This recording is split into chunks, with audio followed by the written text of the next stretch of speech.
Have you ever wondered what would happen if Bruce Lee, the legendary dragon, faced off against the old guard of martial arts? Not in a movie, but in a real high-stakes confrontation. Today, we're diving deep into a story that has been whispered about for decades. A moment so intense, it reshaped the martial arts world forever.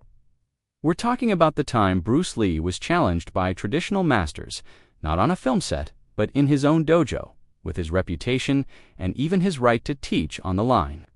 This wasn't just a fight, it was a clash of philosophies, of generations, of tradition versus revolution, and it all went down in a flash.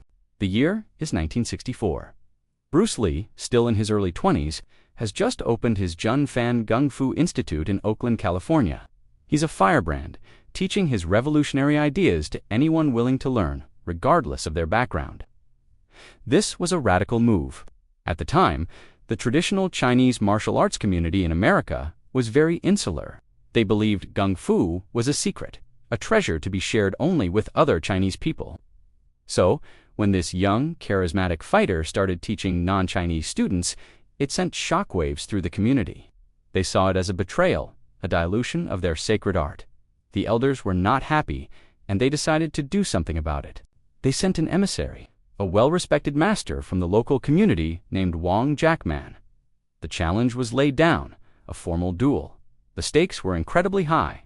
If Bruce Lee lost, he would have to shut down his school and stop teaching Gung Fu to non-Chinese students. If he won, he would be free to continue. Imagine the pressure. This young man, with his family to support and his dreams on the line, was facing a direct challenge from the established order. This wasn't just a physical test, it was a battle for his very future. The details of what happened next have been the subject of debate for over half a century. There were no cameras, no press, just a handful of witnesses in a small room. The traditional account, from Wang Jackman's side, paints a picture of a long, drawn-out fight, lasting over 20 minutes, ending in a stalemate. They claimed Bruce Lee's victory was far from decisive. But there's another side to the story, a much more dramatic one, told by Bruce Lee himself and his wife, Linda Lee Cadwell. And this is the version that truly reveals the birth of Jeet Kune Do. According to Linda, the fight began with formalities. Both men bowed, a sign of respect before the storm.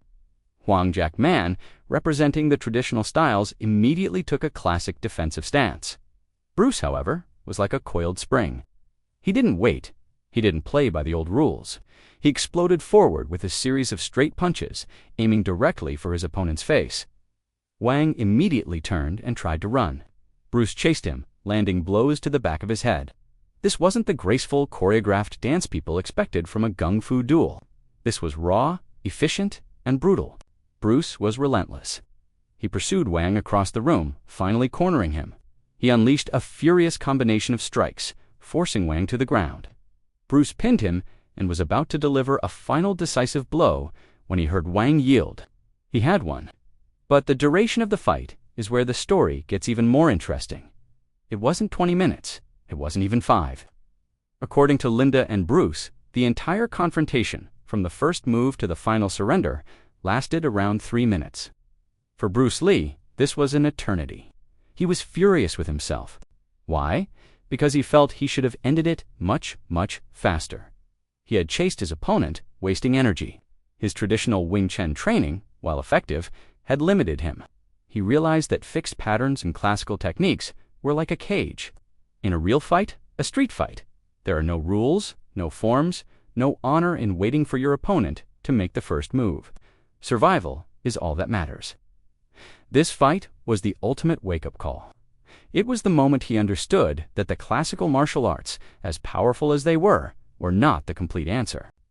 This profound dissatisfaction with his own performance became the crucible in which Jeet Kune Do was forged.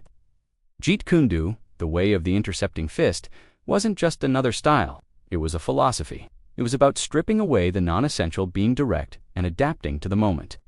Absorb what is useful, discard what is useless, and add what is specifically your own. That famous quote from Bruce perfectly encapsulates the lesson he learned that day. The fight with Wang Jackman wasn't a failure. It was the most important lesson of his life. Now, let's fast forward a few years. Bruce Lee is now a global superstar. His films, like Enter the Dragon, have made him an icon, But he never forgot the lessons from that Oakland dojo.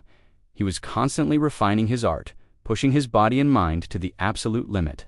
And he was still facing challenges, not for his right to teach, but from those who doubted his real-world abilities. Many believed he was just a movie star, a performer. And this brings us to another legendary, almost mythical, encounter. This story comes from the set of Enter the Dragon. During filming, an extra, who was reportedly a skilled martial artist in his own right, was skeptical of Bruce Lee's speed and power. He openly challenged Bruce, suggesting that his on-screen moves were just camera tricks. Bruce, ever the pragmatist, decided to give him a demonstration. He didn't want a long, drawn-out fight. He wanted to make a point, quickly and decisively. He told the man to try and land a single punch on him. The challenger agreed, confident in his own abilities. What happened next became the stuff of legend. Accounts from those present, including co-star Bob Wall, describe an event that was over before it even began. Bruce stood there, perfectly calm. The challenger threw a punch, and in an instant, Bruce Lee wasn't there anymore. He had dodged the punch, closed the distance, delivered a series of blindingly fast strikes, and had the man in a lock completely immobilized. The entire sequence, from the moment the punch was thrown to the moment the challenger was subdued, is said to have taken mere seconds. Some say 12 seconds, some say even less. This wasn't a 3-minute struggle. This was the result of years of refinement. Since the Wong Jack Man fight, this was Jeet Kune Do in its purest form, intercepting the attack, eliminating wasted motion, and ending the conflict with maximum efficiency and minimum effort. There was no anger, just calm, controlled, overwhelming force. He wasn't just fighting, he was demonstrating a principle. He proved in that brief, explosive moment that his philosophy wasn't just theory. It was a practical, devastatingly effective reality. Think about the difference between these two fights. The first, against Wong Jack Man, was a raw, somewhat clumsy battle that left Bruce deeply unsatisfied. The second, on the movie set, was a surgical display of mastery. It showed his evolution. He had moved beyond the confines of style and form. He had become formless, shapeless, like water. He could flow, or he could crash.